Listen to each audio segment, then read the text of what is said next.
بسم الله والصلاة والسلام على رسول الله وعلى آله وصحبه ومن والاه ثم أما بعد فنستكمل قراءتنا في هذا الفصل من كتاب البحر الرائق في الزهد والرقائق. وقد وقفنا عند قول المصنف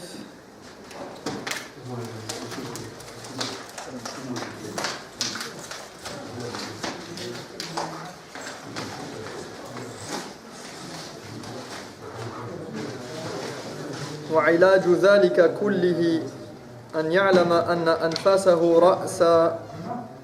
رأس ماله وأن لسانه شبكة يقدر أن يقتنص بها الخيرات الحسان. On reprend donc là où on s'était arrêté concernant Fudul al-Kalam, donc les propos superflus.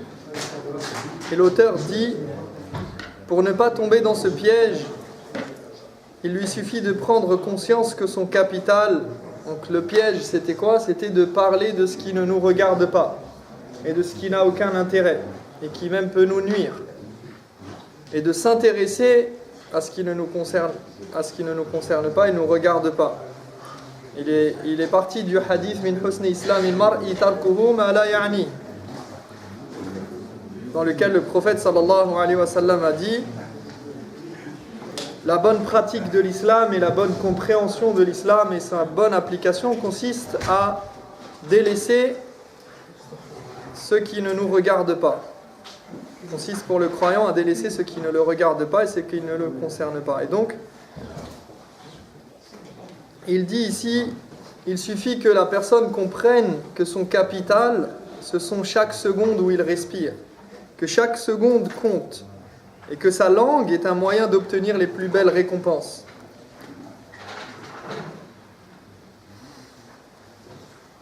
Il peut ainsi récolter le bien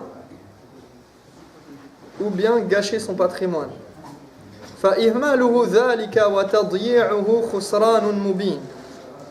Il dit, et s'il néglige cela, ce sera la plus grande des pertes. ومعنى قوله صلى الله عليه وسلم من حسن إسلام المرء تركه ما لا يعنيه أن من حسن إسلامه ترك ما لا يعنيه من قول وفعل واقتصر على ما يعنيه من الأقوال والأفعال. Le hadith signifie que celui qui pratique correctement l'islam délaissera autant les paroles que les actes qui ne le concernent pas et se contentera de s'occuper de ce qui le concerne lui avant tout, que ce soit dans les actes ou dans les paroles. يقول فما معنى يعنيه أي تتعلق عنايته به ويكون من مقصوده ومطلوبه فالعناية هي شدة الاهتمام بالشيء وليس المراد أن يترك ما لا إرادة له ولا عناية بحكم الهوى وطلب النفس بل بحكم الشرع والإسلام. Mais que signifie cette partie du hadith, ce qui le concerne, ya'ni? Il dit, ce sont les choses dont il est censé prendre soin et qui constituent ses buts et ses objectifs. Cela ne veut pas dire qu'il doit délaisser ce qui ne l'intéresse pas lui uniquement sur la base de ses envies et de ses penchants, mais ce qui ne devrait pas l'intéresser d'après ce qui est établi par l'islam et selon les règles religieuses. Donc il ne délaisse pas en fonction de ses envies, pas parce que ça ne lui plaît pas ou ça lui plaît, mais en fonction de ce que l'islam et les règles religieuses ont décrété comme étant ne le concernant pas, comme n'ayant pas de profit, comme ne lui apportant aucun bien. يعني كيف تعلم أن هذا يعنيك أو لا يعنيك? Comment tu sais si ça te regarde ou pas? هذا بحكم الشرع ما ينفعك بالآخرة يعنيك ما يأتيك بنفع في الآخرة يعنيك وما حكم الشرع أنه فيه فائدة لك فهو يعنيك وما لا فلا. Donc en gros, ce qui t'est utile dans l'au-delà, cela te concerne. Ce que l'islam a décrété comme t'étant profitable dans l'au-delà, comme t'apportant des récompenses, eh bien ça te concerne, autrement, cela ne te concerne pas. Et ça, c'est par rapport à ce qui peut avoir des récompenses directement par rapport à des textes, mais aussi par rapport à des actes quotidiens dans les relations humaines, dans l'entraide, etc., dans tout ce qui peut constituer notre quotidien, où on sait que c'est quelque chose qui plaît à Dieu et qui peut nous apporter des récompenses et qui fait partie du bien.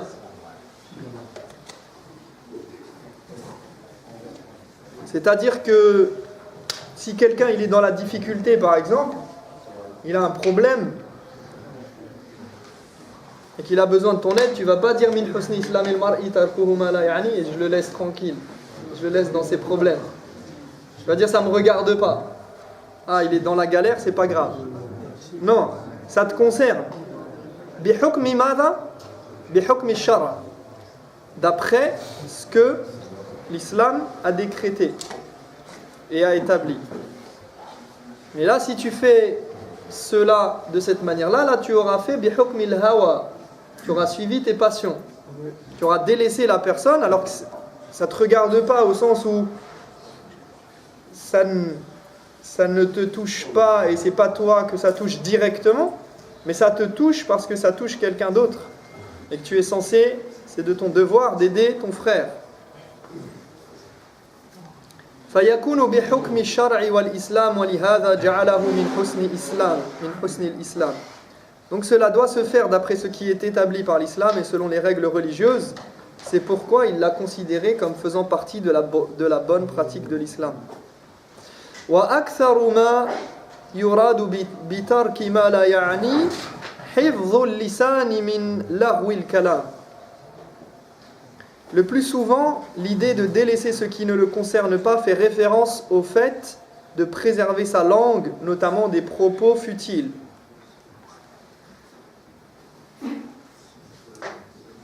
Donc il dit que le fait de délaisser ce qui ne nous regarde pas, c'est en particulier ce qui est voulu dans ce hadith, et cela a tendance à désigner les propos futiles et les paroles qui ne devraient pas nous intéresser et qu'on ne devrait pas dire. قال مورق العجلي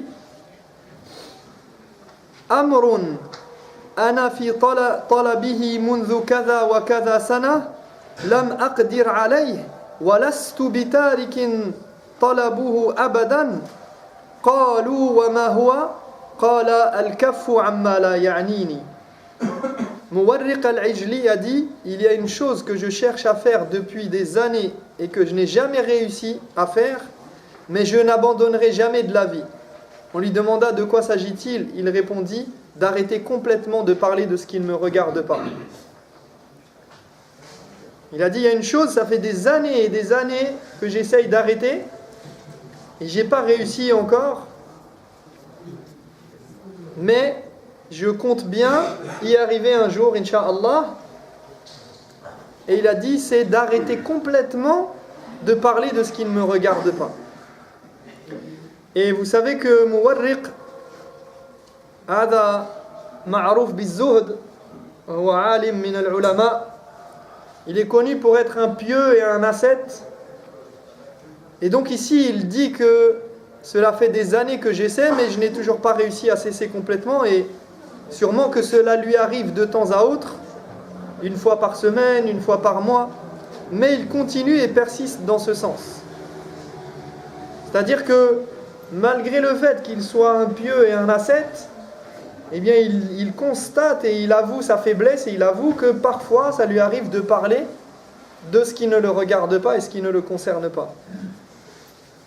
وروى أبو عبيدة عن الحسن قال من علامة إعراض الله تعالى عن العبد يعني ومن علامة خذلان العبد أن يجعل شغله فيما لا يعنيه خذلانا من الله عز وجل ينشغل بما لا يعنيه.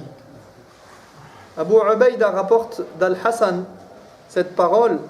Il dit un des signes qu'Allah s'est détourné du serviteur et qu'il a été abandonné, laissé à son sort, c'est qu'il se préoccupe de ce qui ne le concerne pas. Tout ce qui le préoccupe, c'est les résultats sportifs, le foot, comment économiser de l'argent, les potins des stars, les faits divers, etc. La dernière technologie en date, le dernier smartphone. On raconte qu'il y a quelqu'un dont toute la vie tournait autour du foot. Il a eu un accident et il s'est évanoui. Et au réveil, donc imaginez, il s'est évanoui, il est dans le coma, dans un état comateux, et au réveil, il ouvre les yeux et il dit « Qui c'est qui a gagné ?» Et il s'est évanoui de nouveau et il est mort. Donc ses dernières paroles avant de rejoindre son Seigneur, c'est « Quelle équipe a gagné ?» Au lieu de dire « Ashhadu an la ilaha illallah », de dire une bonne parole. Et vous savez que l'homme meurt comme il avait l'habitude de vivre, et il ressuscite comme il est mort. المرء يحشر على ما مات عليه ويموت على ما عاش عليه. Tu meurs, et c'est logique, hein? Tu meurs, ne crois pas que si tu passes ton temps à faire des péchés ou à faire des choses inutiles ou à... Quelqu'un qui passe son temps devant la télé, il y a de fortes chances pour qu'il puisse mourir devant la télé.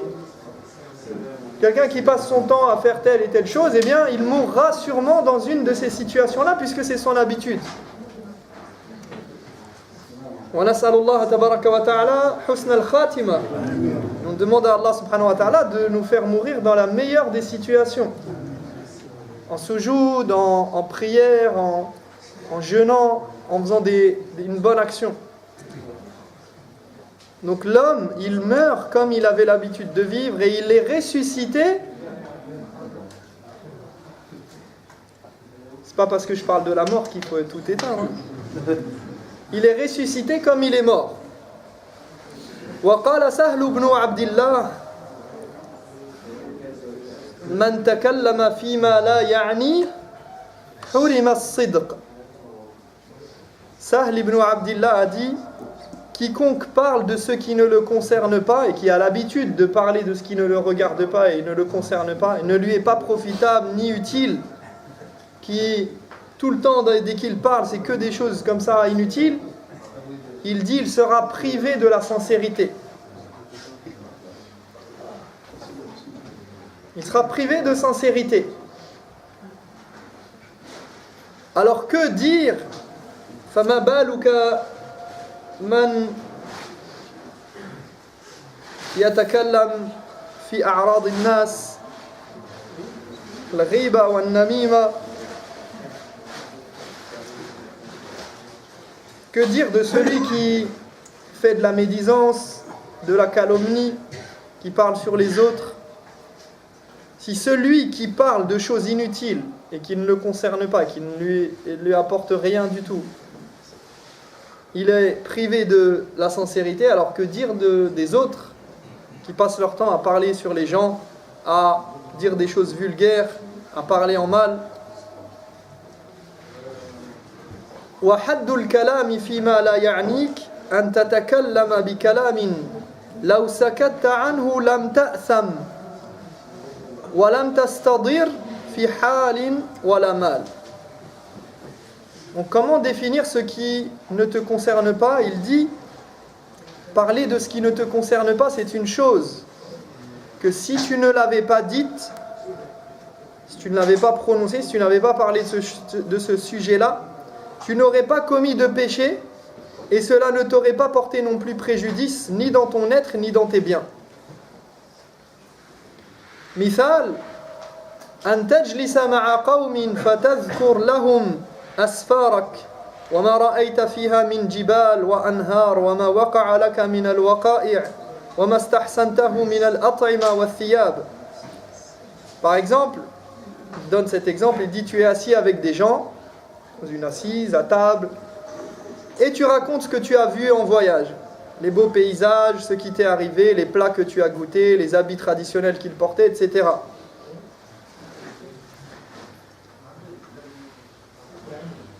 Et donc ici, ça ne veut pas dire qu'on n'a pas le droit de parler de quoi que ce soit, hein, mais parfois on se retrouve dans des assises, on est avec des gens, et on se retrouve à parler de choses qui sont réellement sans intérêt. Et toute la discussion tourne autour de ce sujet, d'un sujet inutile, pendant 1 heure, 2 heures, 3 heures.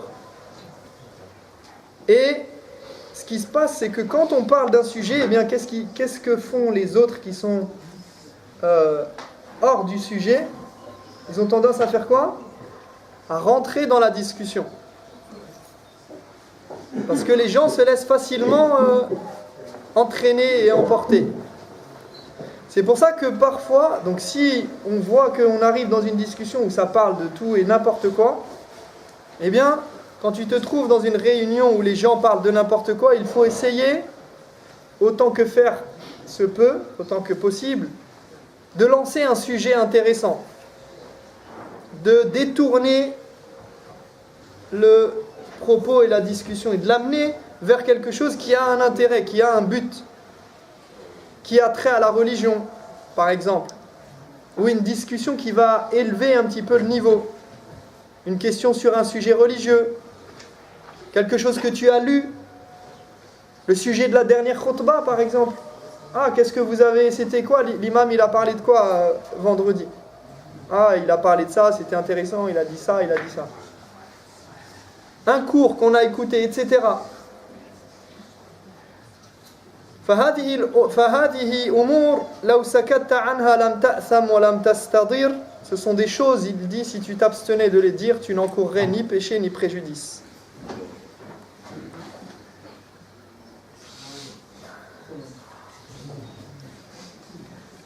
إذا بالغت في الجهاد حتى لم تمزج بحكايتك زيادة ولا نقصان ولا تزكية نفس من حيث التفاخر بمشاهدة الأحوال العظيمة ولا اغتياب لشخص ولا مذمة لشيء مما خلقه الله تعالى فأنت مع ذلك كله مضيع زمانك وأن تسلم من الآفات التي ذكرناها. Il dit, et si tu fais tout ton possible pour ne pas enjoliver, donc là il revient à l'exemple du récit. Il dit, tu es avec des gens et tu racontes ton voyage. Donc tu racontes ce que tu as vu, etc. Donc tu es rentré dans une discussion qui a priori n'apporte pas spécialement grand-chose. Il dit, donc lorsque tu parles de ça, mes frères, essayez vraiment de prendre toutes les places devant dès maintenant et de vous décaler aussi pour que ça laisse la place.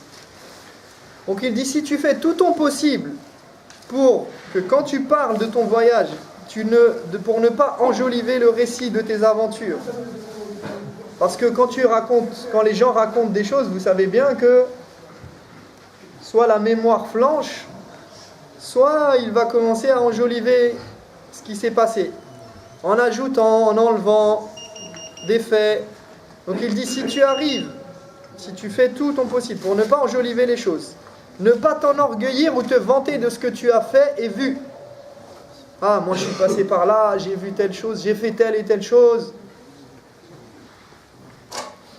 Et ne pas médire sur quelqu'un au passage, ou blâmer quoi que ce soit de ce qu'Allah a créé. Donc si tu arrives à faire tout ça, il dit, cela reste malgré tout une perte de temps sachant qu'il y a peu de chances pour que tu réussisses à éviter toutes ces tares que nous avons citées. Et c'est vrai, parfois on rentre dans des discussions, la discussion en soi, on ne dit pas qu'elle est haram, attention. Mais il nous dit ici que tu vas rentrer dans une discussion. Déjà, la discussion en soi, elle n'est pas très intéressante et pas très utile. Mais en plus, à l'intérieur de cette discussion, tu risques de mentir, de parler sur les gens, de raconter n'importe quoi, etc. Donc, tu risques, lors de cette discussion, qui à la base est inutile, de faire des péchés. Et il dit, il y a peu de chances pour que tu arrives à t'en sortir indemne.